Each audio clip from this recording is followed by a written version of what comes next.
you start realizing that everyone is projecting their own reality based on their own fears, anxieties, and thoughts. So your connection to society actually minimizes slowly but surely. And it's hilarious because that ecstatic feeling that you had, that blissful joy you had during your awakening experience, starts to fade away. And now you're all alone with yourself, with your thoughts, without anyone else to understand you. And that's where the real work starts. A lot of us have made the mistake of withdrawing from society and staying there in that withdrawn state. But I'm here to tell you that eventually we have to go back to society, but with the right tools that we'll talk about in this video, you'll come back full of joy, equipped with all of the tools you need to integrate properly. Because if you look at the sages of the ancient times, this withdrawal stage, this aloneness stage, happened to everyone. Happened to Jesus in his 40 days in the desert, the Buddha under the tree.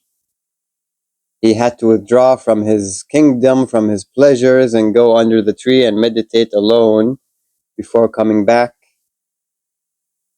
Same with everyone. Muhammad went into the cave to meditate before he got his, message.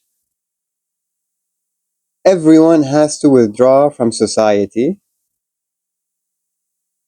and really go deep, as deep as possible, in their own thoughts, to extract all the rotten roots that's been placed there for thousands and thousands of years through inherited traumas and inherited conditionings.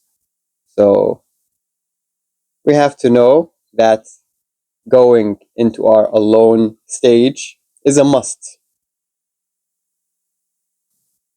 And to be honest, let's be honest, there's no choice. You won't have a choice of being in society because I'm sure you've tried going to the bar, going to to the gatherings, to the parties, to the everything. You've realized that you can't relate anymore. You used to be so indulged in all of this gossip and all of these things, but you realize that you can't relate anymore. Once you see the connection to everyone and everything, and then you see that everyone is projecting their fears and anxieties onto other people, they're attached, they're jealous, there's a lot of guilt that controls everyone's lives. You see the separation that everyone believes in, and you want to distance yourself from all of that. So it's impossible for you to join society even if you wanted to. So this alone time is absolutely necessary. You will stay alone and remain alone. But when you remain alone, make it count. You need to stay in a position where all of these roots of the mind has to come out. So the more still you are, the better. Because within stillness, you can clear up and clean up all of these little bits and pieces of the remainder of the mind.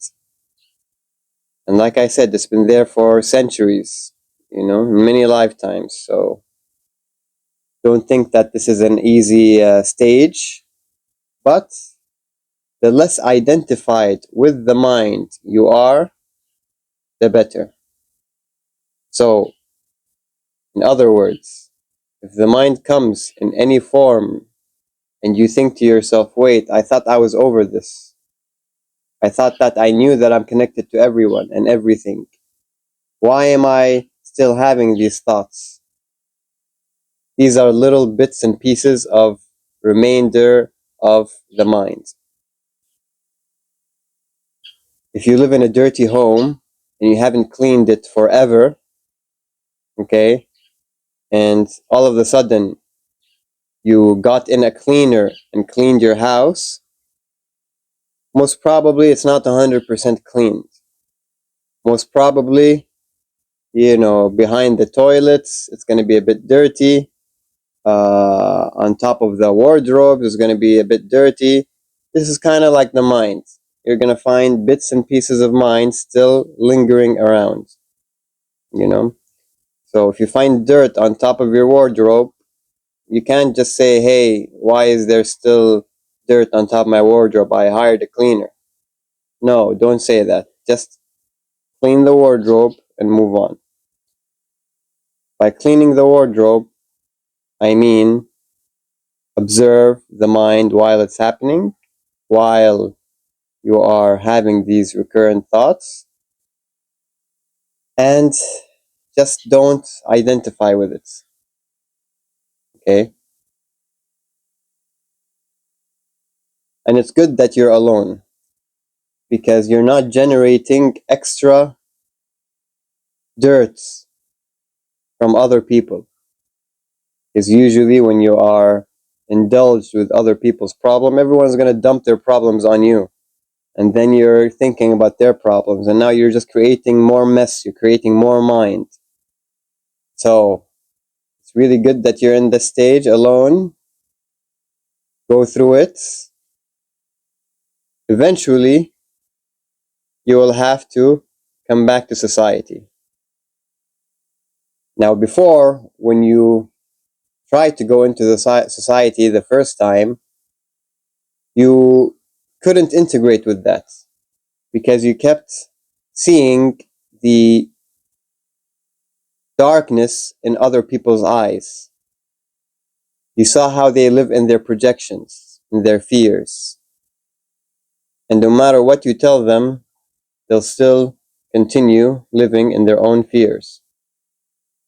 And it's impossible to convince someone to wake up. Have you ever forced a flower to bloom? The flower will bloom when the flower is ready to bloom. The right conditions have to be met for the flower. The soil has to be watered. There has to be sun. There has to be the right weather, the right ground, and then the flower will bloom on its own accord. You can't force a flower to open up. The same thing, maybe this person, they didn't have the right conditions. Maybe they have the wrong soil. Maybe there's no sun for their flower to bloom. So life for them is preparing the right conditions for them to bloom, and then they'll have to wait. Okay?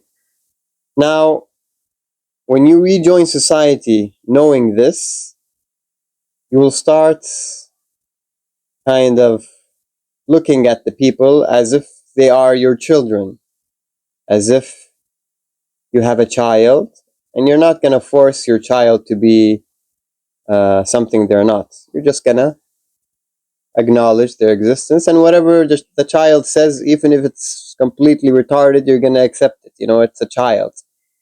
If you've seen a 3-year-old say things that are not factually correct, you're going to laugh at it.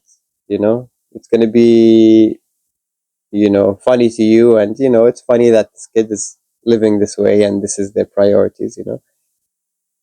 You'll be able to sit with society and just enjoy and be with society, but not be attached to it, not be dependent on it, not be fearful if you're not with it. You're going to be with society in complete peace with yourself, and nothing in it can tackle your stillness. It can't disturb your awareness. This is the key. So you can practice this also, but also don't force it. You can get into society and see if their projections have affected you.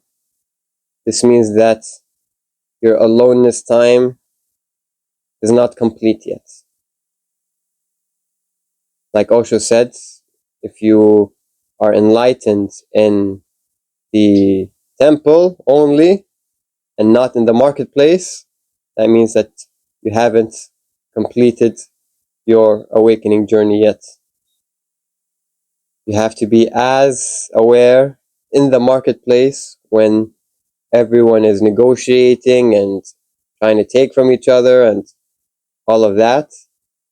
The same way you are aware in the temple when there's nothing, when there's just the birds singing and the mountains to look at, they should be exactly equal. Why? Because there's only one awareness that is observing. There's only one presence. Okay? Your attention has to be focused on that awareness, regardless on the objects that is happening all around you. So once you practice that really well, and once you know how to place your attention in your awareness and not be disturbed, that's your anchor. Nothing can move it. You're completely anchored, like a ship being anchored in the middle of the ocean. The waves can't disturb it because the anchor is too strong. And that's how your awareness should be. And that is the way all of the last bits and pieces of mind will come out completely. And you will feel much lighter and much more ready to be back integrated completely in society.